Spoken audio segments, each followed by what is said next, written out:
Thanks everybody. Sorry. Thanks everybody for joining, for giving this opportunity to present a study we recently finished about waste management blueprint in Galapagos. The idea was to go from waste management to waste prevention. So maybe I've presented OrcaTec before, so sorry for doing it again, but just to give you an idea what we're normally doing on Galapagos. So actually it's OrcaTec is like a private business, and we're working with solar energy, installing solar thermal systems for hotels, also for private houses, also PV systems for electricity generation on Galapagos. Since there's so much sun, it's unbelievable, and so few usage. We have some projects with sewage water purification, where the idea is also to learn from the environment and close the water loop. Since water is getting more scarce and there are very few solutions, so we also started to work on that. We work with a local foundation also. We work with GCT, local youth groups, and mostly with the private sector. Because for once the authorities are not changing so fast. They're mostly private-owned businesses where we intend to establish long-term relationships, to go into the hotels, to start with solar energy, then go with sewage, also plastic reduction. And in generally, our passion in Galapagos is to learn from the precious environment, right? And to see what nature-based solutions we could derive and also we could try out. So doing errors or making new errors is also part of our daily business. Hopefully we are doing new errors and not the same ones again. So what I want to present to you is the study we did recently. So the objectives were to get a main understanding of how waste management evolved in Galapagos during the last 20 years, what challenges were faced and what best practices maybe we could derive to the PPSS sites in Peru, also maybe in Chile, even though I think Chile is probably a little bit ahead on this side.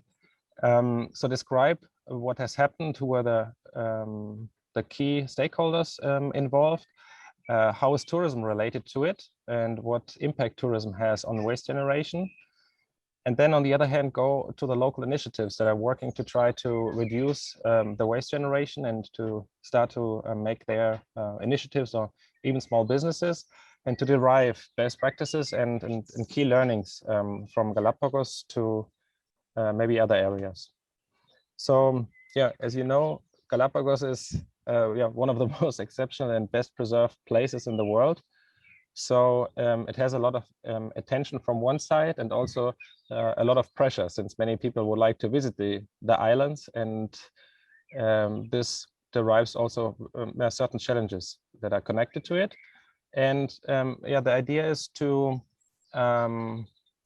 derive these experiences so that these leapfrogging effects could happen, which means that maybe certain development stages don't have to be considered if you already know that this doesn't lead anywhere. So we can skip this one and maybe try the next one. So maybe reduce recycling initiatives and go more to prevention. This is basically the whole scheme that the presentation is about. So in order to understand the development in Galapagos, on the top you can see how tourism evolved. The red part is the national tourism from Ecuador, and the blue part is the foreign part. And you see the harsh decline in 2020, obviously because of the pandemic. But on the lower part, you can see also how population growth was pretty much very close related to it. So this is also the main factor why people probably move from the mainland to Galapagos, because they seek better economic possibilities, which are almost over 90% fisheries part. But the main factors is tourism and of course foreign tourism, which is also more let's say high income or higher income tourism than maybe the national one. Just to give an idea, because when I first came to Galapagos, I was surprised that first there are so many people, and secondly, I thought that the tourism is pretty well controlled, since we have 4 inhabited islands. and many uninhabited islands which you can only reach by boat. And so we separate there basically between this boat operated tourism and now the land-based tourism. So in the past, this graph starts in 2007, but much before, the majority was boat-based tourism, which is strongly regulated by the national park with certain regulations on waste management, also on the sites which can be visited, the frequencies. And so this change now to land-based tourism has strong implications, because as you can see, probably the tipping point was 2007 to 2009, and now the land-based tourism is much more increasing, because it's also cheaper compared to this boat operated tourism. And on the other side, unfortunately, there are not so many regulations, or the regulations are there, but the control is not as strong as on the boat operated tourism, which gives more pressure on the ecosystem in terms of waste management generation, also sewage water, energy consumption.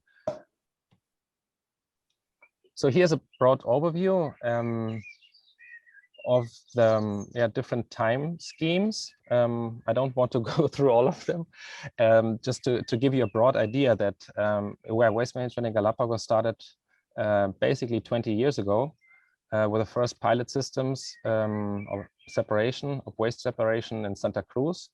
They started to have 3 waste bins. One is for the organic waste. The second one is for the recyclable waste, which is paper, cardboard, metals, plastics also. And then we have the no recyclable bins, which are the black ones. So this started in 2003 in Santa Cruz. And as you can see in the different parts, there's a lot of NGO participation. WWF had a strong waste program. The local foundation Funda received funding from the European Union to help to support the waste management with infrastructure, as waste trucks, separation belts, and the recycling center designs and studies about sanitary landfills.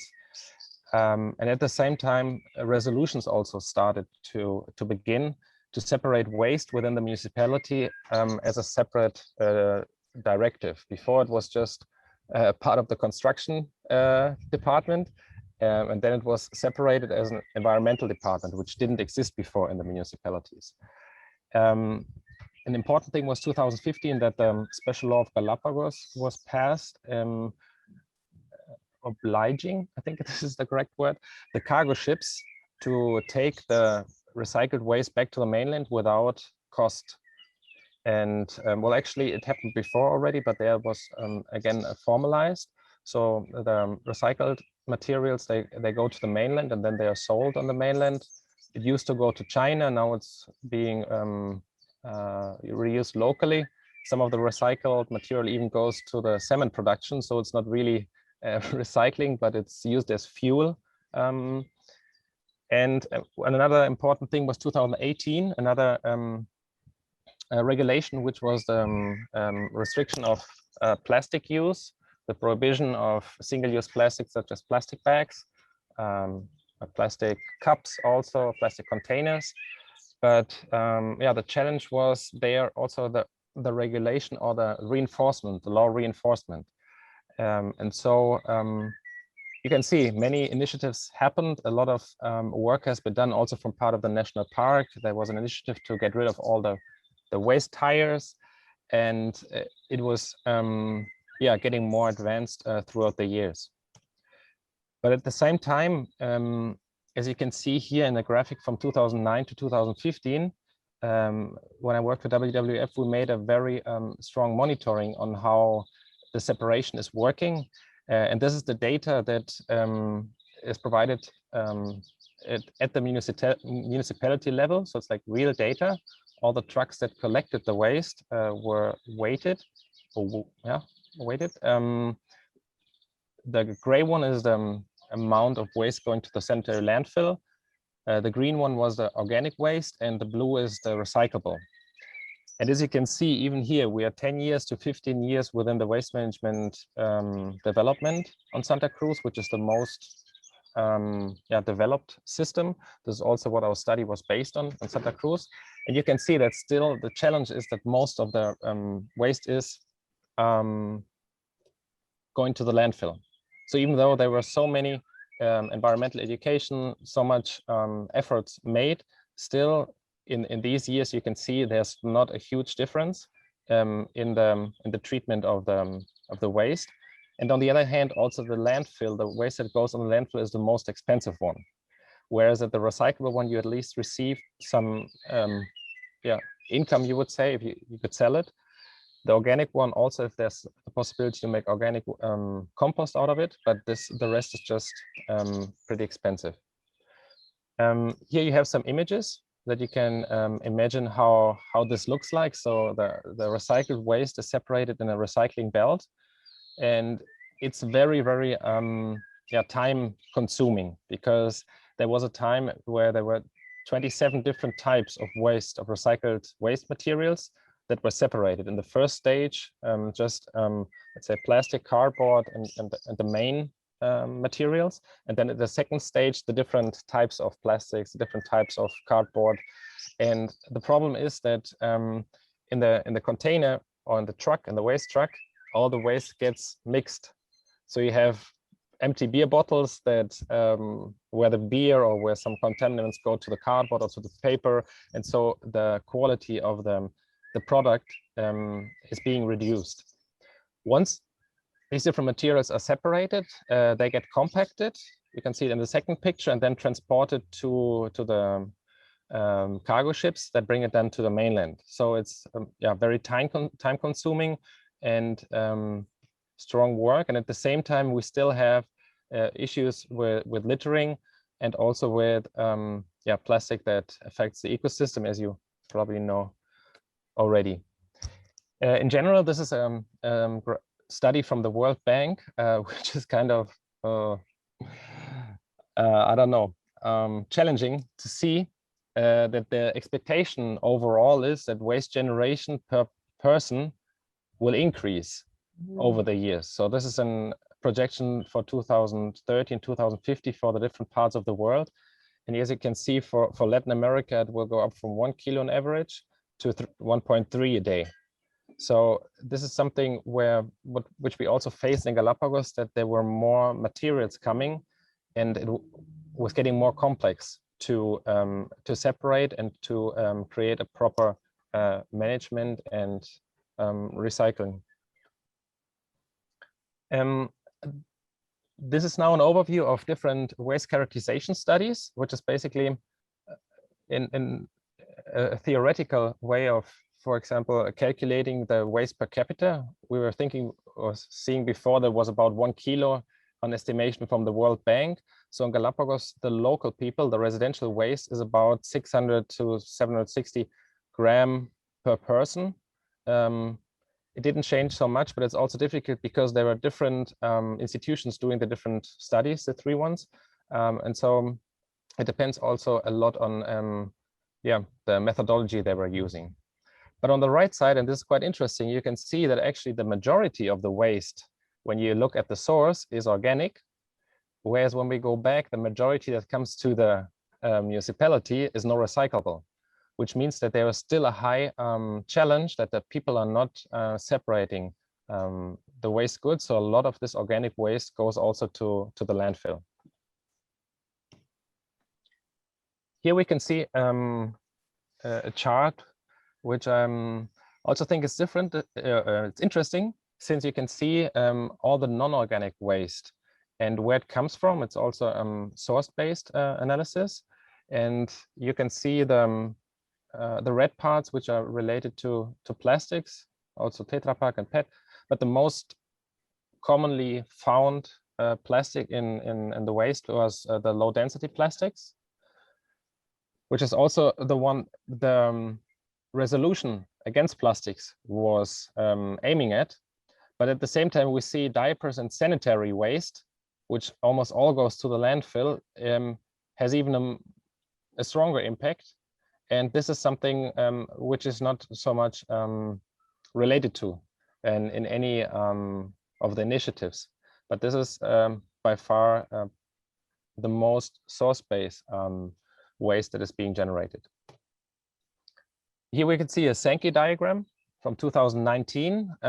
It's a study, it's not real data, so it was made by Veolia, and you can see on the left side the waste that is recollected by the municipality per day. So in total, we have about 18 tons a day. The majority is collected by the municipality, and then we have a part of the bulky waste, which is also handed over by private institutions. And we see that still nowadays 55% goes to the landfill, and around 42 in the let's say recyclable field or reusable field. But for example, if we look at the organic part, the municipality is doing organic compost, but they have problems since many people have the habit to put their organic waste into a plastic bag and then put it in the organic bin. And so within the treatment of organic waste, of course, they try to take out all the plastic bags, but it's impossible. So in the end, the compost that comes out of it has also always certain plastic or microplastics in it, and nobody really wants to have that compost. So actually, it would also go to the landfill, or it is in a certain way landfill, because it's not being reused. Here we tried to do comparison 2019 and 2020 to see how much tourism affects the waste generation. And on the top, you can see in the diagram that there is a certain relation throughout the month from January to December of the waste generated, and in blue, the amount of tourists that are entering the islands. And on the bottom part, you can see when the lockdown started in April 2020, how waste from one moment to the next declined strongly from about 15 tons a month to 15,000 tons a month to 8,000. So the numbers are a little bit hard to interpret, because also the municipality stopped its monitoring activities during that time, because it was quite challenging to treat waste, as everybody was afraid of COVID, and so also to me it was quite impressive that the waste management still continued, and that these workers still were doing their job, trying to recollect and treat the waste. So a short summary, we have many years of experience with waste management in Galapagos. In general, we cannot see any major reduction in the generation of waste.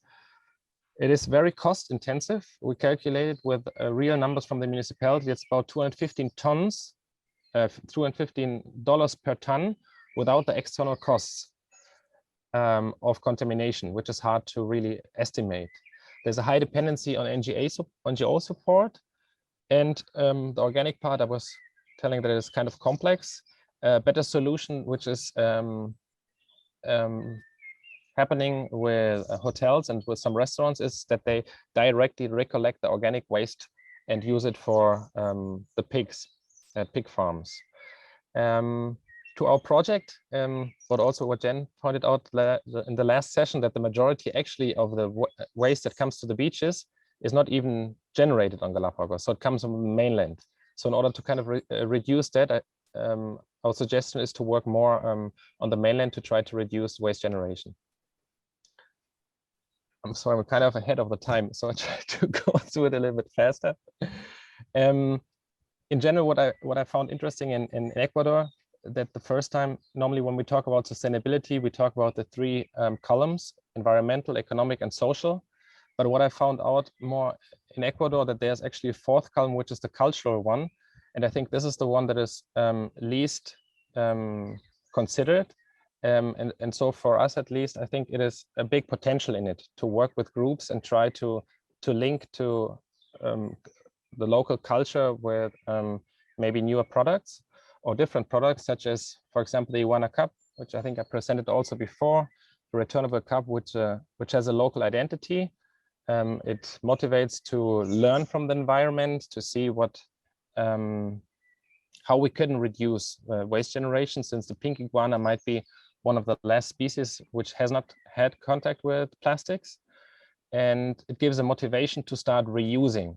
It's not the overall solution, but maybe it links to the solution to have people reflect and to create a product maybe within the local culture to motivate to reduce.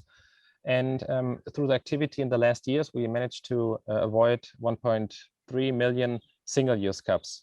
Also a theoretical value, but it is I think something that has quite a potential.